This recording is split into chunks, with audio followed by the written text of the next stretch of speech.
Hola, esta semana tuvimos la oportunidad de platicar con Marianela Santos, quien es una verdadera emprendedora en serie.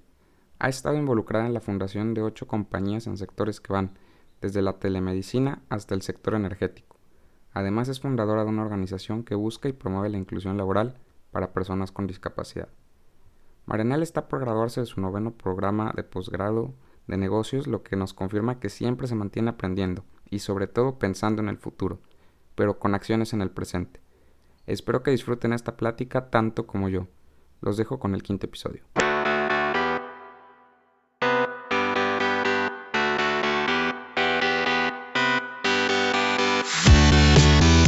Toda historia tiene su punto de inflexión. En este podcast, los invitados nos comparten sus historias de éxito, pero también cómo han superado sus principales retos y cómo estos momentos los ayudan a reinventarse y a sacar lo mejor de ellos. Queremos compartirte historias de personas que se atrevieron a dar el primer paso, pero sobre todo, que no han desistido sin importar cuál es su sueño. A través de este podcast, quiero que tú y yo podamos tomar lo mejor de sus experiencias para impulsar cualquiera de nuestros objetivos a la meta que anhelamos. Queremos compartirte estas historias para que después empieces a escribir la tuya y pronto la escuchemos. Estoy sumamente contento de poder empezar este viernes con una invitada muy especial. Y digo que es muy especial porque afortunadamente en este espacio donde vamos a buscar siempre equilibrar mucho la aparición de nuestros invitados, pues es la primera mujer que tenemos, ¿no? Y vaya que empezamos con el pie derecho en este tema, una mujer sumamente emprendedora que ha destacado muchísimo y que creo que es uno de los ejemplos claros del empoderamiento femenino. Muchas gracias por aceptar la invitación, Marianela. Estamos muy contentos de que estés con nosotros en este espacio y que puedas compartir con nosotros tu historia. No, al contrario. Mil gracias por invitarme y yo pues feliz de poder compartir un poquito estas experiencias. Correcto, pues bueno, si quieres empezar compartiendo un poquito de lo que has hecho, me gustaría que de tu voz y ahora sí que en primera persona puedas platicarnos tu trayectoria. Yo conozco un poco a través de algunas pláticas previas que hemos tenido, pero sin embargo creo que es muy interesante y la forma en la que tú lo haces va a ser mucho mejor que como yo lo pueda compartir. Claro que sí, pues bueno, te comento que originalmente yo estudié una carrera en el TEC de Monterrey, Campus Monterrey, que se llamaba Ingeniería en Sistemas Electrónicos, la cual pues ya no existe como tal, evolucionó. Y antes de salir de la carrera yo ya tenía esta idea de emprender. Aunque en mi familia no había en realidad experiencia empresarial, porque la mayoría son médicos, pero yo siempre tuve pues esa inquietud. Inclusive antes de salir de la carrera comencé algunos pequeños negocios y eso me ayudó mucho ya cuando salgo, pues para hacer algo más formal. Estuve trabajando un año en un corporativo muy importante de la ciudad de Monterrey, pero exactamente al año decido renunciar y emprender pues lo que fue mi primera compañía, mi primer emprendimiento, que fue en el sector de telecomunicaciones. Esta empresa pues yo la dirigí durante 23 años, pero no ha sido el único emprendimiento. Como dices, bueno, yo siempre he tenido esta inquietud y creo que esto se aceleró en el 2009 cuando hice mi primer viaje a Silicon Valley. Y a partir de ahí, pues yo tuve la inquietud de hacer algunos emprendimientos que les llamé experimentos para tratar de hacer con lo que aprendí en ese momento en el Valle, pues a algunas compañías que pudieran seguir ese modelo y aprender yo misma. Primero a ver si podía lograrlo, ¿no? Hacer eso en México y después pues seguí haciendo otras compañías y otras compañías hasta el momento que tuve un grupo que eran 7 simultáneas.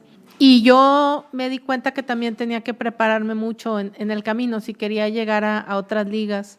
Entonces, a partir del año 2008, empecé a prepararme en diversas escuelas de negocios, dependiendo de cómo iba yo viendo que tenía que adquirir ciertas habilidades o conocimientos para seguir a la siguiente y a la siguiente y a la siguiente etapa. Entonces, por eso es que, bueno, comienzo con el IPADE, con dos programas de alta dirección, el AD2 y el de innovación, que se llamaba en ese momento ADIT, que fue cuando sucede esto que te digo que voy al Silicon Valley, pero luego continúo en la EGADE con estudiando un programa para consejeros de administración, porque yo vi la necesidad en mi empresa de institucionalizarla y también para poder llevarla, como te digo, al siguiente nivel. Y así una serie de programas. También estuve estudiando innovación en el MIT. Luego hice otro segundo programa en la EGADE que se fue en conjunto con el Director College de Stanford. Y finalmente otro programa más de gobierno corporativo con enfoque familiar, que ese lo hicimos en colaboración con el IIC, que es un organismo que es del Banco Interamericano de Desarrollo.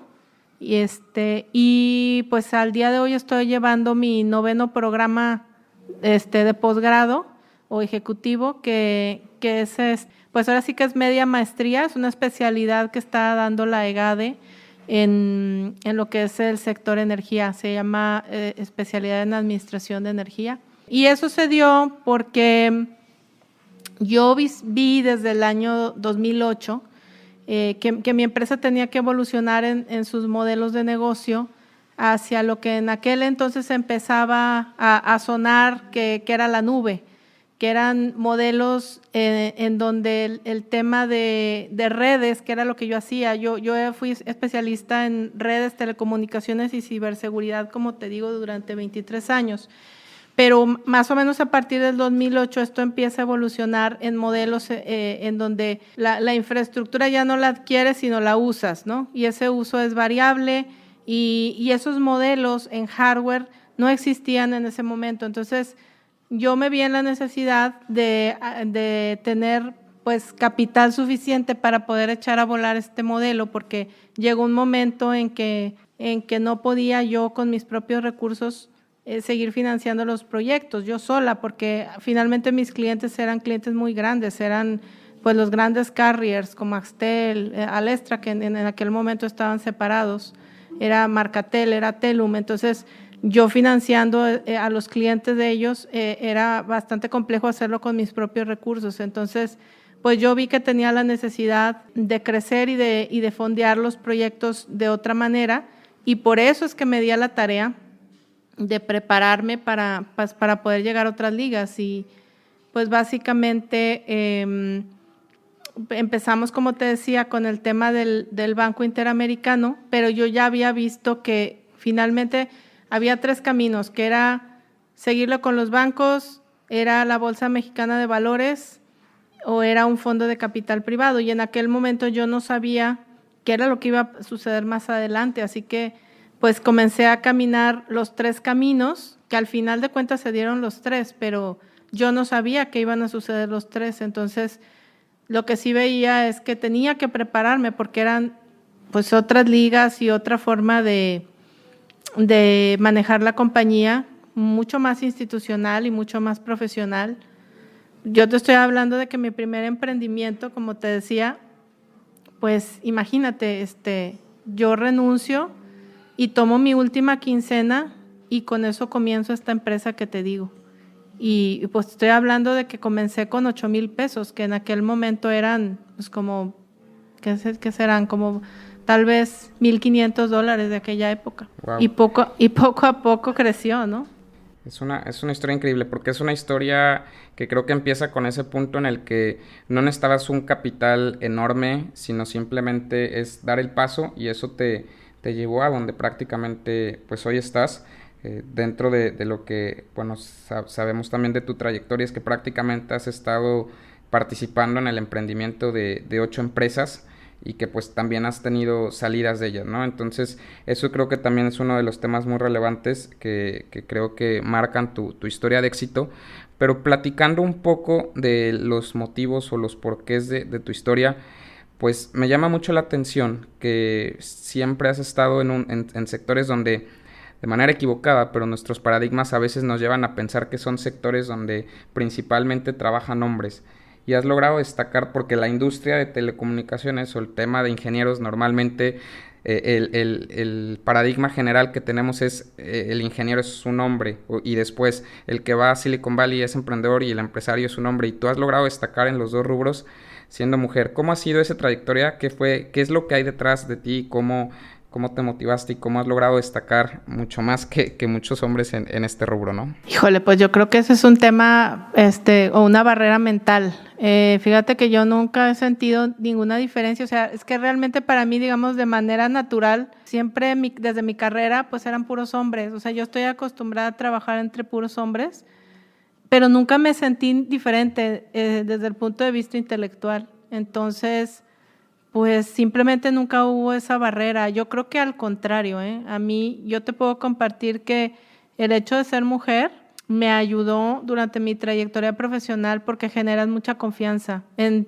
todos los aspectos, desde los clientes, los bancos, etcétera. O sea, yo nunca tuve esa como diferenciación. Me deja como ese aprendizaje de que a veces, como dices, las barreras son mentales, ¿no? Y tal vez nos predisponemos a que cierta condición nos va a limitar, pero si no lo ves como algo que te limite y como tú lo comentas, creo que la forma de verlo muy inteligentemente es que más bien pues también te da un beneficio, ¿no? O sea, también puedes sacar provecho de ello, lo cual es muy positivo y creo que lo entendiste bastante bien y me gustó mucho la forma que nos compartes de ver esa perspectiva. Otra pregunta que también va un poco a entender los cómo y los porqués de cómo has logrado trascender. ¿En algún momento te planteaste en el pasado y actualmente cuál es tu propósito? O sea, ¿respondiste esa pregunta de cuál es su propósito de vida? Sí, claro. Siempre hay algo atrás, ¿no? Exacto. Fíjate que yo, bueno, y un poco nada más ahí para comentarte algo de la pregunta anterior. Fíjate que tuvo mucho que ver también mi esposo, porque él pudo haber sido un límite, pero él tampoco nunca se puso esas barreras. Entonces es parte de lo que dices, o sea, él reconoce que yo tengo un tipo de habilidades y un propósito, y él también tiene otras muy diferentes a las mías que se complementan, y siempre hemos hecho un muy buen equipo. Yo pues soy una persona que me manejo mucho con temas de pensamiento estratégico.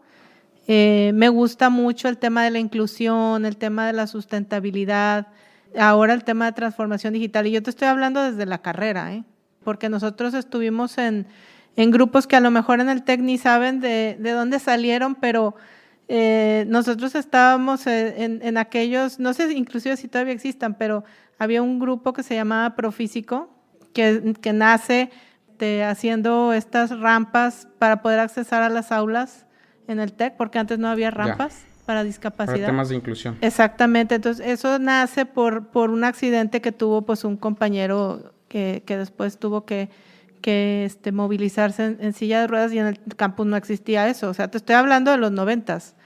Entonces, lo mismo en el tema de sustentabilidad. Nosotros, el grupo de amigos de nosotros, que éramos 4 que íbamos para todos lados, incluyendo mi marido, pues éramos los que comenzamos con aquel asunto de que nadie sabía qué era eso del reciclaje, ¿no? Y de separar la basura. Eso no existía en el campus. Entonces, de alguna manera, creo que diversos elementos, como te digo, este tema de inclusión, que para mí es muy importante porque te decía que mi familia son médicos y mi papá fue una persona que yo considero estaba adelantada a su tiempo. Desde los 70s, él tenía inclusión laboral de personas con discapacidad en sus farmacias. Y en aquel momento, digo, yo me acuerdo perfectamente, personas que tenían discapacidad, porque hubo mucha gente en aquella época que tenía polio y traía alguna problemática motriz, y eran personas que escondían en la casa. O sea, esas personas no salían, las escondían, era motivo de vergüenza familiar, ¿no? Y mi papá, te digo, al contrario, él pues fue un innovador en ese sentido de la inclusión. Entonces, para mí eso es pues parte de mi ADN. Luego tuve una experiencia personal ya como mamá, que tuve un embarazo muy complicado, y eso yo creo que amerita toda una plática. Pero haz de cuenta, digo, para resumírtelo muy sencillo, yo tuve un embarazo que se llama múltiple espontáneo, quiere decir que me embaracé de triate sin tratamiento, y una de las bebés, cuando nace, una fallece, pero no me la pueden sacar, me quedo así, y cuando nacen las niñas, como nace la gemela con una hemorragia en el cerebro, a mí me dicen, mira, pues tu niña puede tener de todo a nada, porque igualmente hace 20 años no había experiencia en en ese tema de neurociencia ni neurológico. Entonces, como mamá, pues yo tuve que tener mi propio aprendizaje, mi propio camino en todo este tema del desarrollo de habilidades que afortunadamente yo lo pude capitalizar dentro de mis compañías para que mi gente pudiera ejecutar las estrategias y llegar pues a estas ligas que te digo, al fondo de capital privado, que a su vez fue una inversión en la Bolsa Mexicana de Valores con todo lo que conlleva. Pero yo no lo hubiera podido lograr si no capitalizaba este aprendizaje que tuve con mi hija para desarrollarle todas estas funciones y que descubro yo que en realidad todos tenemos discapacidades. Entonces, si me dices, oye, ¿cuál es tu propósito? Pues fuera de emprender, de hacer lo que me encanta, que es crear empleo, que es ejecutar las estrategias, pues también me encanta que esté acompañado de todo este tema de inclusión y de sustentabilidad. O sea, es un súper propósito, ¿verdad? Porque le meto muchos ángulos. Pero está padrísimo porque se me hace muy integral y creo que capitalizas otra vez un punto sumamente relevante, que es el hecho de cómo todo el tema del aprendizaje que has ido teniendo y que vamos teniendo siempre nos ayuda en algún punto de nuestra vida, ¿no? O sea, como que todas las experiencias pasadas van formándonos hasta el nivel de poder afrontar las oportunidades que en ocasiones ya tenemos ahí, pero que si no nos hemos preparado o no sabemos o no recordamos todo el aprendizaje que traemos, las podemos dejar pasar y desaprovechar. Sí, totalmente de acuerdo. De hecho, yo creo que es como dices, todas las experiencias que supuestamente son malas, pues no, o sea, no, yo creo que no existe tal cual eso, sino es una experiencia de la que tienes que sacar un provecho, sobarte si te caíste, te levantas, te sobas y le sigues y ves cómo capitalizas eso para sacarle un provecho. Sí, correcto. Y eso es lo que eventualmente nos ayuda a potencializarnos. Y ahorita nos compartías un poco de tu historia, Marianela, pero me gustaría que nos compartieras cuando piensas en tu mayor reto o tu mayor aprendizaje, ¿qué historia viene a tu mente? Definitivamente la que te comento del embarazo, porque pues te estoy hablando que es una historia que de hecho sigue, ¿no? O sea, yo ya llevo 20 años con este aprendizaje del tema de neurociencias, porque te digo, yo me di cuenta poco a poco, ¿no? Que todo mi personal tenía las mismas discapacidades, lo pongo así entre comillas, que mi hija. Más bien me di cuenta que todos tenemos discapacidades. ¿Qué significa eso? Pues que a lo mejor hay algunos que tienen problemas para concentrarse o función ejecutiva, que es la que te ayuda, de cuenta, a planear para lograr un objetivo. O, por ejemplo, yo me di cuenta con mis ingenieros, alguien por ahí me dijo una vez que los borrachos, los ingenieros y los niños dicen siempre la verdad. Y eso se refiere a que, por ejemplo, a mí me tocó muchas veces manejar proyectos en donde era la primera vez, inclusive a nivel mundial, porque nosotros teníamos premios a nivel mundial en la empresa por las instalaciones. La primera vez que se iba a instalar X cosa, ¿no? En lugares muy complejos, en donde hay infraestructura bancaria, etcétera, ¿no? Y que llegara el ingeniero con falta de aquello que le llamamos inteligencia emocional, ¿verdad? Y le diga al cliente que era la primera vez que íbamos a instalar eso, pues obviamente el otro se sentía nerviosísimo, ¿no? Toda la incertidumbre del mundo. Exactamente. Entonces, te digo, así como esos pequeños ejemplos, yo me di cuenta que en realidad teníamos mucho que hacer. Eso es lo que ahora le llaman soft skills. Y entiendo que ahora en el modelo del TEC 21, eso es en lo que se van a concentrar, en desarrollar habilidades. Y yo te podía decir que como empleadora, definitivamente eso es lo que tú quieres. Tú quieres que la gente venga con habilidades, no con, bueno, lo pongo entre comillas, conocimientos, porque en realidad eso no existe. Lo que tú necesitas es que tenga habilidades y por eso nosotros entrevistábamos de una forma muy diferente, contratábamos de una forma muy diferente, compensábamos también, pero sobre todo era eso, era desarrollar habilidades sobre quien se dejaba, porque hay gente que no se dejaba. Y te puedo compartir que como lo hacíamos era a través de herramientas, o sea, era muy científico esto, no era al tanteo, era con herramientas muy precisas de recursos humanos y eran las mismas que utilizaba yo con mi hija, pero a nivel empresarial. Sí, al final creo que como mencionamos, el aprendizaje te ayuda a poder ponerlo en práctica en distintos escenarios. Sobre ese punto que comentas se me hace muy interesante para el caso de un líder que buscas contratar para alguna de las compañías que lideras. ¿Cuáles son las principales habilidades que tú identificas como innegociables? O sea, que sí o sí debe de tener esa persona. Bueno, así si tú me dices que una sola cosa que sea innegociable es honestidad. Para mí eso es fundamental. Y después de eso, pues alguien que tenga capacidad de adaptarse. Porque pues yo siempre he estado en temas de tecnología y tú sabes que el tema de tecnología es por definición cambiante.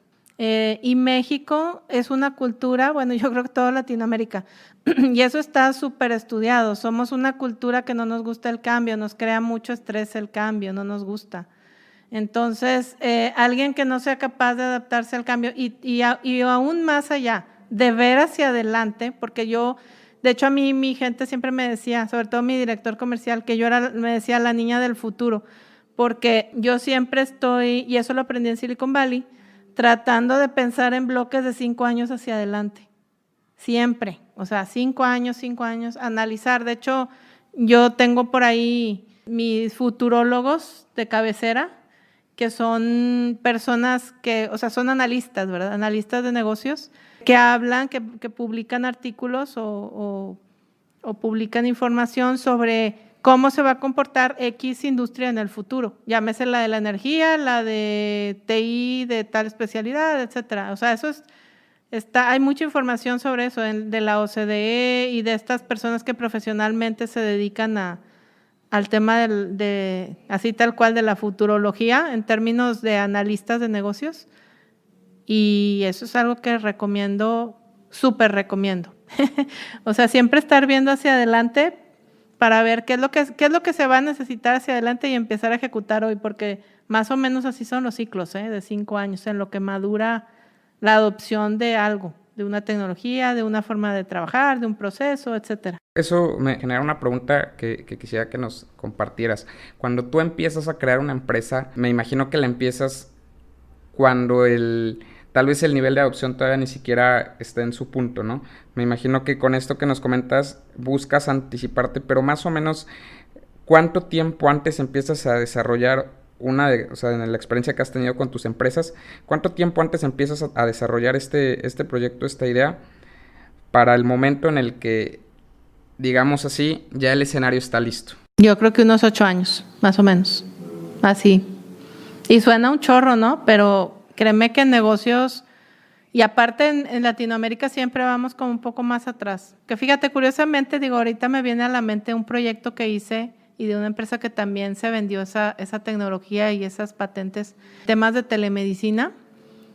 Por cierto, ahí trabajé con migrantes, porque bueno, para mí la parte humana es fundamental, ¿no? Es parte de mi ADN.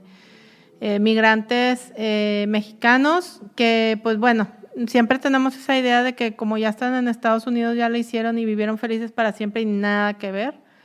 Hay una estadística de la CONAPO muy, muy contundente de que estas personas a partir de los 50 años se dispara su nivel de discapacidad porque toda su juventud, toda su vida vivieron con muchísimo estrés, con depresión, con miedo, pues porque no tienen papeles, porque están solos y eso los lleva a temas de enfermedades mentales. Y sobre esto, pues yo estuve trabajando 8 años con esta tecnología que desarrollamos en Europa, México y Estados Unidos. Fue un proyecto muy grande en tiempo y yo creo que en alcance, porque en el mismo Estados Unidos, ese fue un proyecto que hice dentro del MIT, la validación, y en el mismo MIT lo veían como algo demasiado innovador. O sea, yo lo estuve trabajando remoto, yo aquí en Monterrey, ellos allá, era un equipo de 8 personas que estaban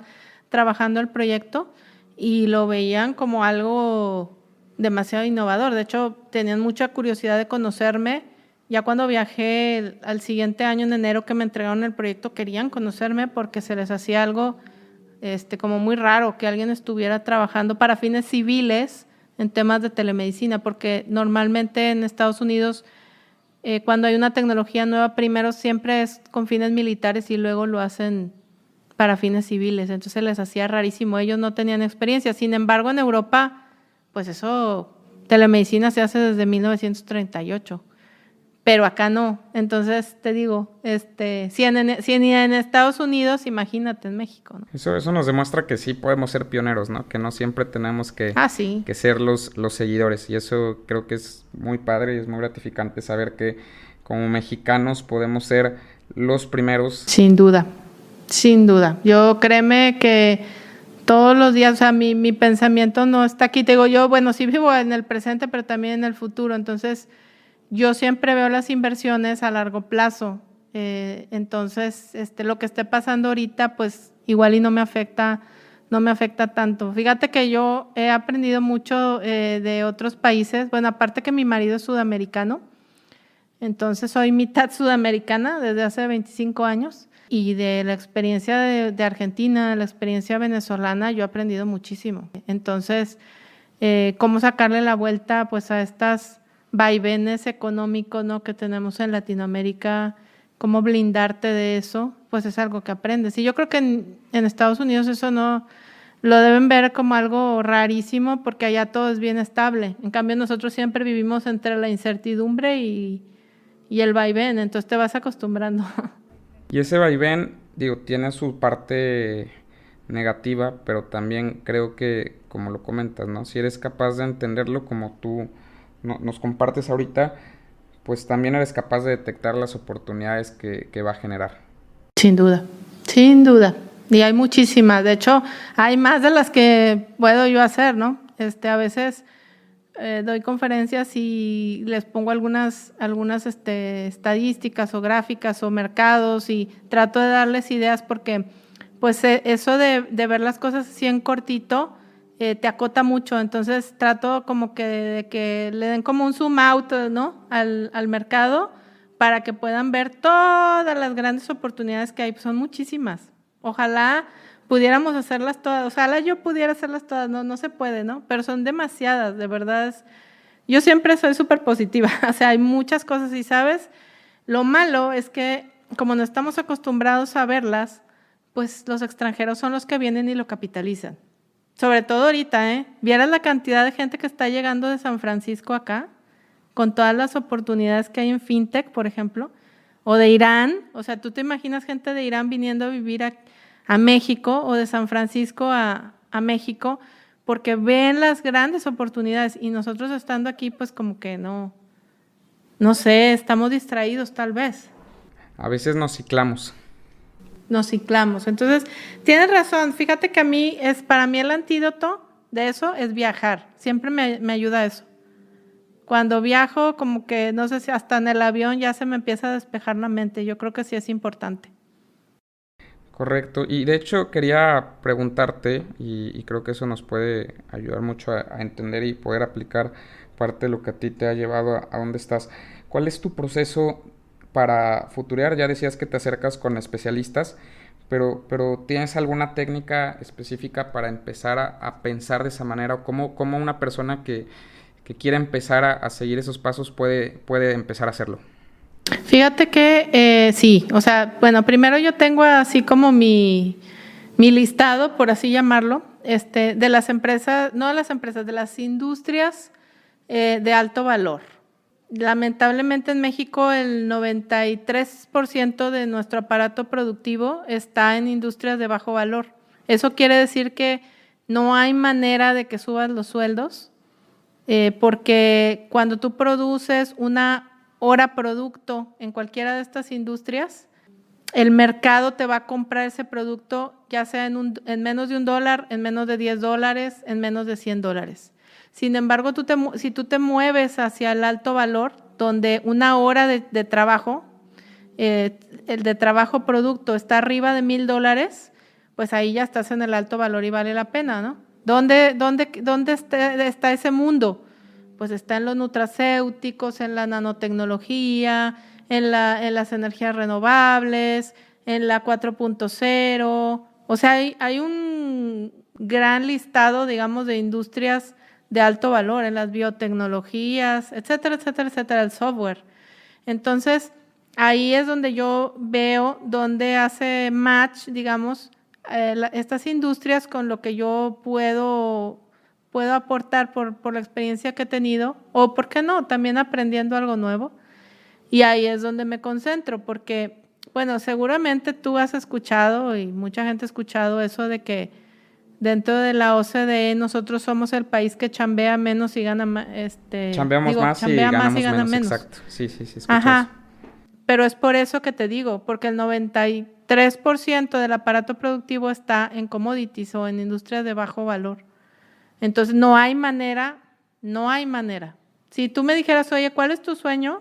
Tu siguiente fundación, porque tengo una, como sabes, que promovemos la inclusión laboral para personas con discapacidad. Me encantaría tener una fundación en donde pues los grandes talentos que hay en México y que no tienen la oportunidad de educarse, pudiera yo pues educarlos, pero en temas de alto valor. O sea, que supieran programar, que supieran investigar, ejecutar, o temas, simplemente el software. Ya con eso, créeme que te amplía el panorama tremendamente. Me encantaría hacer eso. Y el tema de la programación es muy curioso. Digo, yo no soy experto programando, pero tengo ciertas nociones y es muy curioso porque te ayuda a desarrollar un pensamiento lógico. O sea, de cierta manera te va como generando esa disciplina de ir siendo más estructurado en el pensamiento y eso te beneficia para muchas cosas más. Totalmente. De hecho, te decía hace rato que yo me di cuenta que mucha gente tenía estas discapacidades en mi equipo de trabajo, igual que mi hija, que había que desarrollarlas y yo también. Y esas son las terapias, lo pongo así entre comillas. O sea, las terapias eran métete al teatro, juega ajedrez, lee libros, sobre todo eso, ¿eh? El tema de la lectura es una super terapia para la capacidad de análisis y de síntesis, etcétera. O sea, esto que estás diciendo, o sea, es tal cual.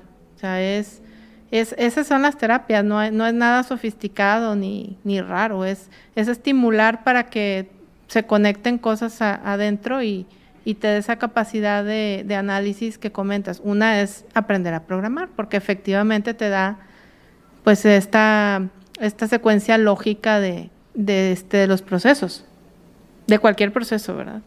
Y otro tema muy relevante que ahorita hablábamos de estar pensando hacia el futuro y que me gustaría saber cómo lo haces tú, es el estar pues al pendiente de las tendencias, ¿no? O sea, de qué manera tú te aseguras de estar como siempre en sintonía con el tema de las tendencias. Es que fíjate, te digo, es como yo siempre he estado en tecnología y te digo, pues de un año para otro ya es obsoleto, ¿no? A fuerzas te tienes que ir hacia adelante. Entonces, yo tengo demasiados años ya, tengo como 25 años de estar haciendo análisis hacia adelante y hay mucha información de fuentes muy confiables, te digo, sobre todo de la OCDE, que hablan de las famosas macro tendencias. Entonces, si tú quieres saber, pues te metes a las grandes casas consultoras, los famosos Big Fours, te metes a las, te digo, a organismos como la ONU, la OCDE, y todos te van a hablar de los trends, macro trends, mega tendencias. Y sobre eso, te digo, luego ya me volteo a ver en las industrias y ver dónde yo puedo generar valor. Así es como lo hago. De hecho, es algo bien sencillo. Cualquiera lo puede hacer. Eso te iba a decir, o sea, lo estás describiendo de una manera así muy, muy sencilla donde nos lo estás aterrizando a un punto en el que podemos empezar a hacerlo pues prácticamente pues ya. Y eso creo que está bien padre. Es correcto, o sea, no es así como que tengas que ir a la NASA ni nada por el estilo, o sea, todo está en internet y es nada más de hacer un análisis y ejecutar. En realidad, fíjate, esa es otra cosa que yo aprendí en el Valle, que allá no existen los contratos de confidencialidad y estas cosas como en México, porque allá, al contrario, todo el mundo está compartiendo las ideas todo el tiempo, pero porque allá lo ven como que, bueno, número uno, pues conectas una persona con otra persona, pero número dos es esto de que el que tenga capacidad de ejecución, pues ese es el bueno. O sea, eso no es de contratos o no contratos, es el que lo puede ejecutar. Y eso quiere decir hacerlo ya ahorita. Sí, porque a veces nos quedamos siendo, y digo, creo que es muy común que todos nos vamos a sentir identificados, que en algún momento de nuestra vida nos ha pasado, que decimos, tenemos esta super idea, ¿no? Y como que, ay, se me ocurrió esto, y de repente ves eso ya aplicado en la realidad y dices, ay, a mí se me ocurrió, pero pues eso nos comprueba que realmente una idea como tal no tiene el valor, sino lo que le da el valor pues termina siendo el que lo hace, y ese salto es grandísimo, o sea, de tener la idea a ejecutarla, híjole, creo que hay bastantes kilómetros de diferencia. Así es. De hecho, tal cual como lo dices, yo lo que he visto es que cuando a uno se le ocurre una gran idea, pues a otras 200 personas se les ocurrió también. Pero ese no es el chiste, es el que lo puede ejecutar. Entonces, ese es el secreto.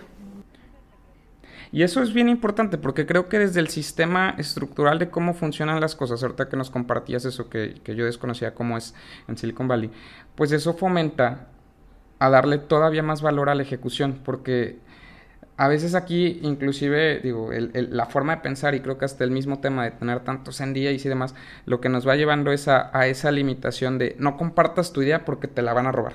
Cuando a veces creo que el compartirla te puede inclusive abrir, ahora sí que un buen network, porque puedes encontrar a gente que tiene la misma idea, y como dices, esa misma idea, por muy maravillosa que sea, seguramente más de 200 personas también la tienen, y puedes sumar para que juntos la terminen ejecutando, ¿no? Una buena idea no vale nada hasta el tema de la ejecución, y es mejor tener un 50% de algo que existe y que se ejecutó que el 100% de una idea que prácticamente pues se quedó en eso, en una idea. Aparte de ese tema, ¿qué otras cosas nos podrías compartir de tu experiencia en Silicon Valley que creas que vale la pena que podamos empezar a adoptar a la forma en la que hacemos negocios aquí en México? Bueno, pues yo creo que son varias, ¿eh? Número uno, fíjate que creo que nos falta mucho avanzar en el tema legal. Creo que en México la forma como está estructurado nuestro sistema legal nos acota mucho a los emprendedores la forma de pensar, en el sentido de que creemos que nomás hay una forma de hacer las cosas sin nada que ver, eso es uno. Y dos, porque es muy difícil explicarle a veces a un abogado, porque hay muchos temas de propiedad intelectual. Es muy difícil explicarles temas que tienen que ver con tecnologías de información y demás, porque fíjate, Silicon Valley, a diferencia de como todo el mundo piensa que es un lugar en donde se crea tecnología, más bien yo lo veo como que es un lugar en donde se crean modelos de negocio que se escalan a través de tecnología. Entonces, si tú llegas allá a un despacho de abogados, pues vas a encontrar que previamente estudió sistemas o arte o otra cosa, ¿no? Entonces te va a agarrar la onda bien rápido. Si tú llegas con una idea, de hecho fue, digamos, de las primeras cosas así que me impresionó allá. Apenas llegué al despacho y medio platiqué qué quería hacer, y pues ellos ya estaban pensando en diseñar la compañía para ver a quién se la iba a vender. O sea, ellos desde el diseño de la empresa siempre están pensando en una salida, en a quién le va a interesar esto cuando crezca y quién te lo va a comprar. Y eso, en cambio, en México es que la empresa es mi hijo, es mi patrimonio, es mi bebé, es todo eso, ¿no?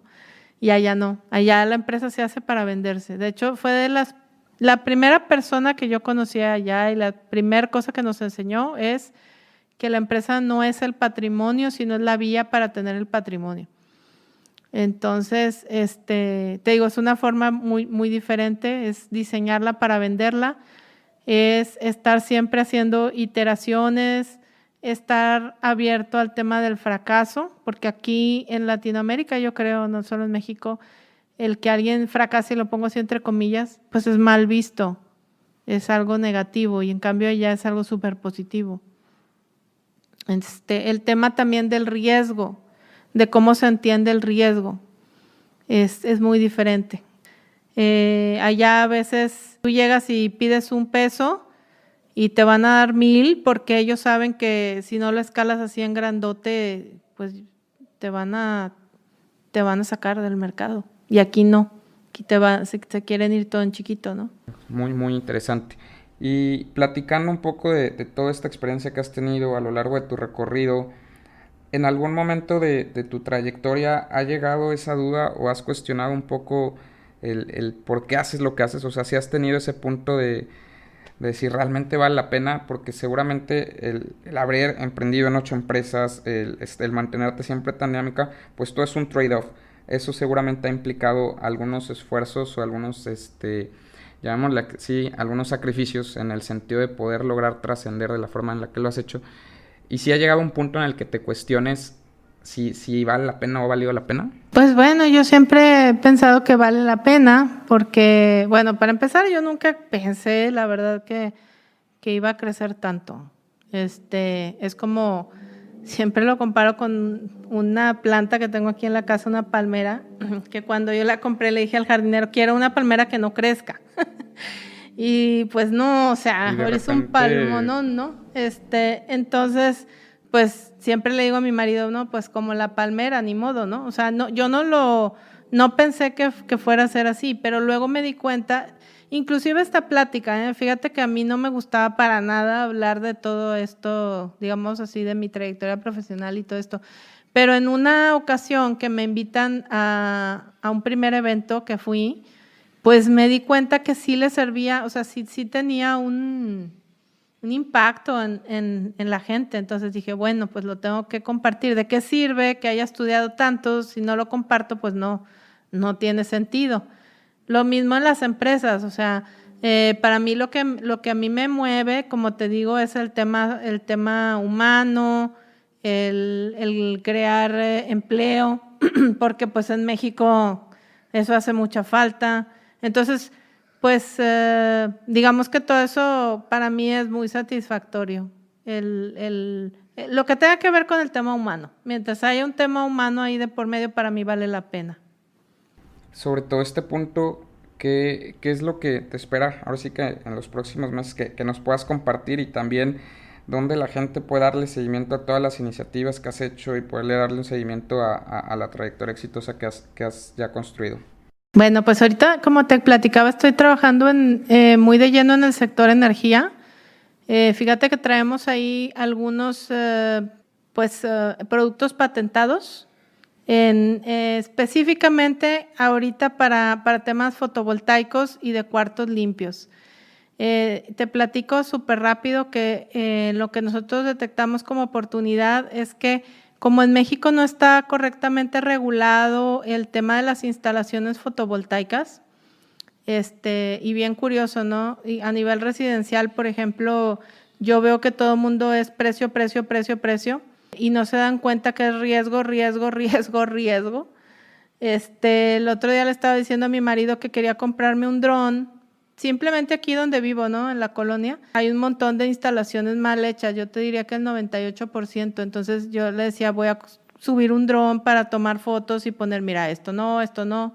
O fíjate cuando compres tus paneles solares, que no te los instalen así o que no te hagan así, porque todo eso te puede provocar accidentes. Al final es una instalación eléctrica, es un sistema que genera energía y puede haber accidentes fatales, simplemente con los vientos, ¿no?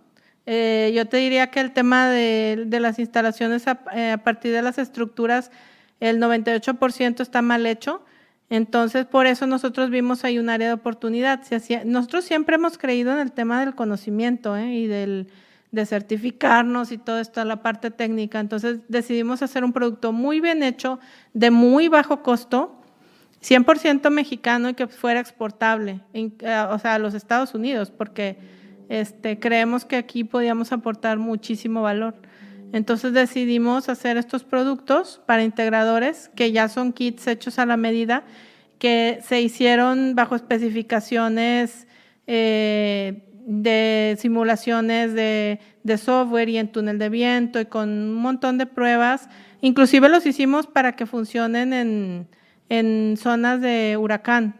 O sea, al principio habíamos hecho varios diseños. No es lo mismo instalar en Guadalajara que en Cancún que en Monterrey. Y decidimos al final, ¿sabes qué? Vámonos al peor escenario, que es un Cancún, una zona de huracán, y hagamos todos los kits así. Entonces ya viene el kit con todos los... Ahora sí que con... A prueba de huracanes. Sí, y con todos los tornillos y con todo lo que quieras. Entonces, ahorita estábamos trabajando mucho en el sector energía. Sigo con mis temas de discapacidad. Tenemos una compañía que la mitad del personal tiene discapacidad. Sigo con mi fundación, hablando mucho de cómo es la experiencia de trabajar con personas con discapacidad, sobre todo intelectual. Y bueno, soy consejera en un par de empresas que están en el sector financiero. Estoy trabajando mucho con el tema de fintech. y pues algunos proyectos nuevos, ahora sí que son sorpresa, pero... Sí, esos sí, esperaremos. Sí, pero ahorita pues estoy, te digo, trabajando mucho en ese sector de energía y mucho en la parte de inclusión, en la parte de sustentabilidad también. Qué interesante.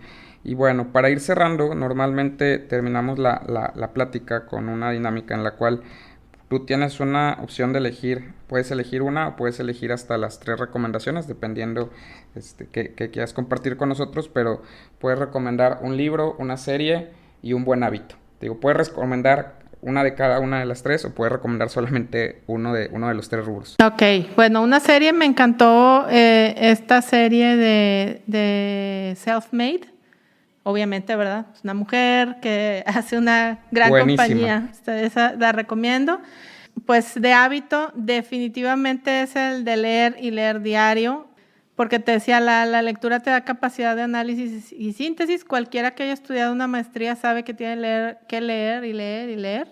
Y porque, pues, es la forma como al final viene este tema de análisis del que hablábamos hace rato, ¿no? De ver hacia adelante y todo eso. O sea, si vas a leer, pues lee cosas que valgan la pena, como esto de macrotendencias, temas de negocios, de estrategia. Digo, hay tantos temas. A mí me gusta mucho también el tema del espacio. Veo muchos documentales. Otra cosa que fíjate que sí les súper recomiendo, no sé si como hábito o hobby o qué, es me gusta mucho ver programas documentales que tengan que ver con historia y específicamente de temas de la Edad Media, donde hay mucho tema de batallas, porque fíjate que esto tiene mucho que ver con el tema también de pensamiento estratégico, el cómo organizas pues ahora sí que en una guerra. Entonces me encanta ver esa parte de la historia, eso también se lo recomiendo. Y de libros, claro, pues fíjate que hay uno en particular que sí recomiendo, que es de una doctora hindú que ella trabaja en una universidad holandesa, se llama Payal Arora, y este libro se llama The Next Billion Users, el siguiente billón de usuarios, y es súper interesante. De hecho, digo, me ha tocado, la verdad, colaborar bastante ahora en la parte de la Escuela de Negocios en el TEC. A veces nos presentan por ahí los trabajos finales de la maestría del MBA, y yo siempre les digo que por qué hacen planes de negocio que nada más funcionan en San Pedro, ¿no? O en zonas de alta ingreso económico, cuando el negocio está en el siguiente billón de usuarios. El siguiente billón de usuarios es lo que se llama la base de la pirámide. Esta señora es una antropóloga digital y habla de eso, de el comportamiento humano y su relación con todo lo digital, con los celulares, con el internet, con las tecnologías de información, y cómo este mercado, pues ese es el que va a ser exitoso y es el que todos quieren, el que Amazon quiere, el que Google quiere, el que Facebook quiere, es el del siguiente billón de usuarios. Y ahí habla de pues todos los paradigmas que tenemos, ¿no? Que pensamos que en la base de la pirámide pues no quieren los mismos servicios o no pueden o tienen otras prioridades, ¿no? Y no, quieren exactamente los mismos servicios de entretenimiento, etcétera, etcétera, etcétera. Lean el libro, vale la pena. Hay mucho que aprender ahí sobre todo lo que me decías. Oye, ¿de dónde saco ideas de negocio? Pues de ahí. Perfecto, sí, de hecho me dejaste muy picado con eso y pues seguramente voy a ser de los primeros en empezar a leer esto. Pues muchas gracias, Marianela, otra vez. En verdad que ha sido una plática sumamente interesante que nos deja mucho contenido de valor que podemos empezar a aplicar. Sobre todo, me quedo principalmente con el tema de la innovación también desde un sentido humano, que creo que nos hace mucho falta enfocarnos siempre en buscar generar algo positivo a través del tema del emprendimiento. Muchísimas gracias. Espero que haya aportado un granito de arena. Definitivamente sí. Gracias y con esto concluimos este episodio y nos escuchamos el próximo viernes.